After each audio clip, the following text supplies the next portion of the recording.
कश्मीर में बिहारियों की आतंकवादियों द्वारा हत्या के बाद से बिहार में सियासत तेज हो गई है।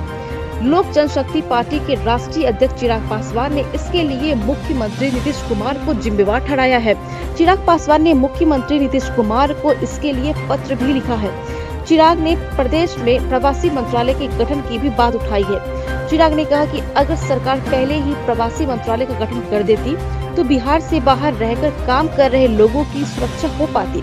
अपने पत्र में चिराग पासवान ने कहा कि आज अगर बिहार में रोजगार के अवसर होते तो लोगों को पलायन नहीं करना पड़ता।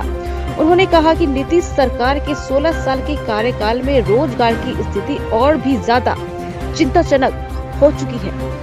नहीं, बिल्कुल। और इस पे मतलब लोक जनशक्ति पार्टी की तरफ से मैं जितनी इसकी निंदा की जाए इस घटना की उतनी कम है। बट साथ ही में कहीं ना कहीं इस बात को सुनिश्चित करने की जिम्मेदारी हमारे मुख्यमंत्री की भी होती है। भाई, हम लोगों ने बिहार फर्स्ट बिहारी फर्स्ट में हम लोगों ने प्रवासी मंत्रालय के गठन के उसके निर्माण की हम लोगों ने बात की थी। वो मंत्रालय का काम ही इस बात को देखना है कि भाई दूसरे प्रदेश में जो बिहारी रह रहे हैं उनकी सुरक्षा को सुनिश्चित किया जाए।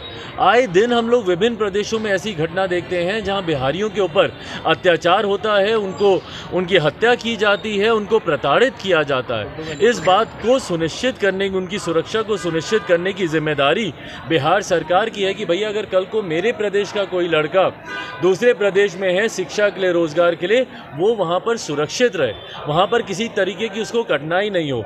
मैं कितने ऐसे युवाओं को जानता हूँ। भाई, एक बार बेंगलोर का एक छात्र है जो वहाँ पर रहकर व्यवसाय करना चाह रहा था। निरंतरता में मैंने मुख्यमंत्री नीतीश कुमार जी को इस बारे में मैंने पत्र लिखा कि वहाँ पर उसको प्रताड़ित किया जा रहा है, उसको कठिनाइयाँ होती है, पर राज्य सरकार इन बातों को सुनने के लिए तैयार नहीं है। आज जिस तरीके से कश्मीर में ये घटनाएं देखने को मिल रही हैं जिसमें बिहार के भी लोग हैं जो वहाँ पर रोजगार या व्यवसाय के कारण है और उनकी निर्मम ऐसे हत्या की जा रही है वहाँ पर आतंकियों द्वारा, इस बात पर मैं चाहूँगा कि मुख्यमंत्री नीतीश कुमार जी वहाँ के गवर्नर से बात करें, वहाँ से सीधा संवाद स्थापित करें उनके साथ और वहाँ से बात कर इस बात को सुनिश्चित करें कि भविष्य में कम से कम किसी और ऐसे बिहारी की किसी दूसरे प्रदेश में इस तरीके से निर्मम हत्या नहीं हो। और उनके परिवार के सदस्यों को मुआवजा मात्र देने से भाई नहीं होता।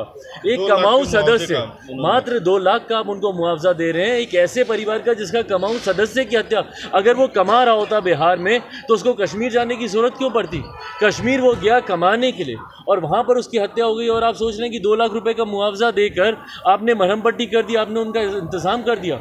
लोक जनशक्ति पार्टी रामविलास की तरफ से मैं मांग करता हूं कि उनको सरकारी नौकरी दी जाए। भैया, वो व्यक्ति कमाने के लिए वहां गया था। क्यों? क्योंकि आपने अपने प्रदेश में उसको सुविधा नहीं दी कमाने की।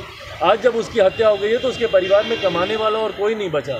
तो जो भी ऐसे हैं जिनकी हत्या दूसरे राज्य में हुई है उनके परिवार वालों को कम से कम सरकारी नौकरी तो मुख्यमंत्री नीतीश कुमार जी दें ताकि उनकी हत्या के बाद उनकी जीविका के ऊपर, उनके परिवार के रहन सहन के ऊपर किसी तरीके की कठिनाई ना आए। लेटेस्ट खबरों के लिए देखते रहिए MUZ न्यूज और ताज़ा अपडेट पाने के लिए चैनल सब्सक्राइब करना ना भूलें।